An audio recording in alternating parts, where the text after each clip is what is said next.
foi muito estranho deparar com um banco comercial, onde os gerentes das agências operavam apenas com pequenas questões, cheque especial, desconto de duplicato ou um empréstimo pessoal, um ANP, aí de valores pequenos.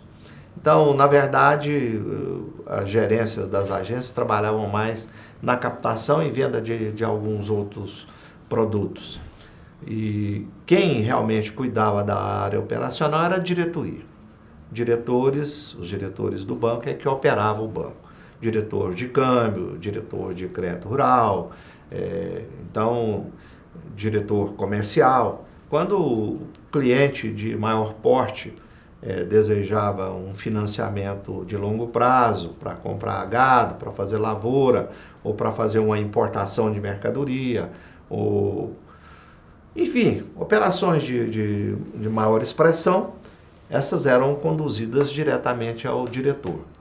Isso criou um grande defeito na condução dessas operações, porque diretores normalmente escolhidos por ingerências e indicações políticas, muitos não tinham conhecimento e preparo para atuar na área operacional, quer dizer, tinham mais uma atuação política. Muitas vezes eram mal assessorados, porque quando eu lá cheguei, eu tive o direito apenas de escolher 50% dos meus assessores tecnicamente. Os outros 50% eram indicados politicamente. Então já começava por aí uma coisa danosa à própria instituição. Porque a área operacional do banco é o coração. O banco que opera bem, ele vai bem, né? Empresta bem, recebe. Emprestou mal, não recebe.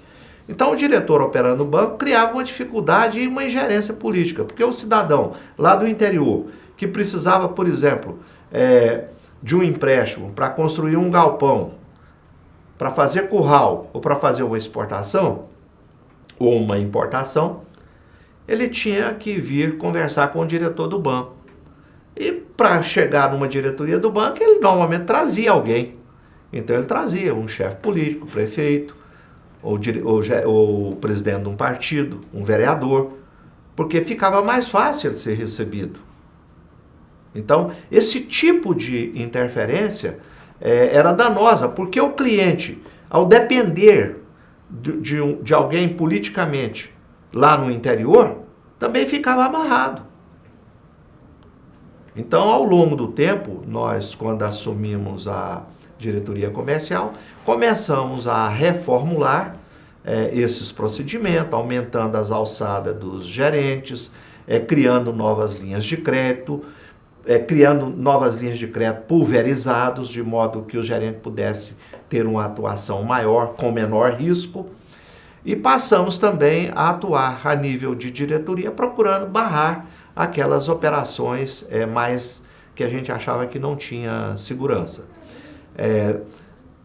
Fatos desse comportamento de diretor emprestar dinheiro e autorizar dinheiro é que redundou no chamado caso Aires. Por quê? Porque ele podia autorizar o empréstimo. Então, podia mais, podia menos. Era estatutário isso. Ele não estava cometendo nenhum deslize. Era estatutário, ele podia fazer. Mas era uma coisa que precisava ter um estudo da operação. Quando assumi a presidência do banco, está aí no livro, após diversas tentativas, eu consegui alterar o estatuto do banco, onde nós criamos institucionalmente os comitês. Então, a agência do Banco do Estado de Goiás tinha o seu comitê operacional, composto pelo gerente e por mais 3 assessores, com a presença de um caixa e um funcionário que era o fiscal.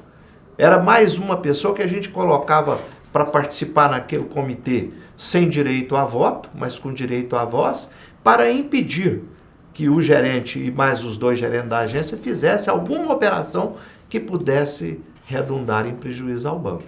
Então conseguimos diminuir afastar, acabar com a ingerência política, tirando a alçada de diretor. O diretor não deferia mais operação. Quem deferia a operação era o gerente. Uma operação aprovada na agência, ela subia para o comitê de crédito, que era um comitê técnico. Se o comitê de crédito aprovasse essa operação dentro da alçada dele, ela voltava para a agência para conceder o empréstimo. Se fosse alçada acima da alçada do comitê, ela era submetida à diretoria.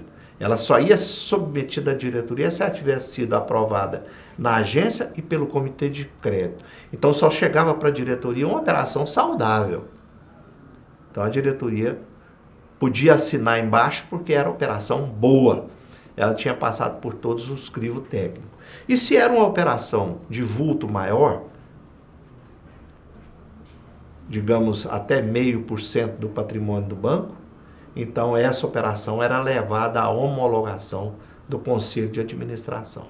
Então, criando institucionalmente esses comitês, nós trouxemos para o banco a eliminação da danosa ingerência nos negócios do banco.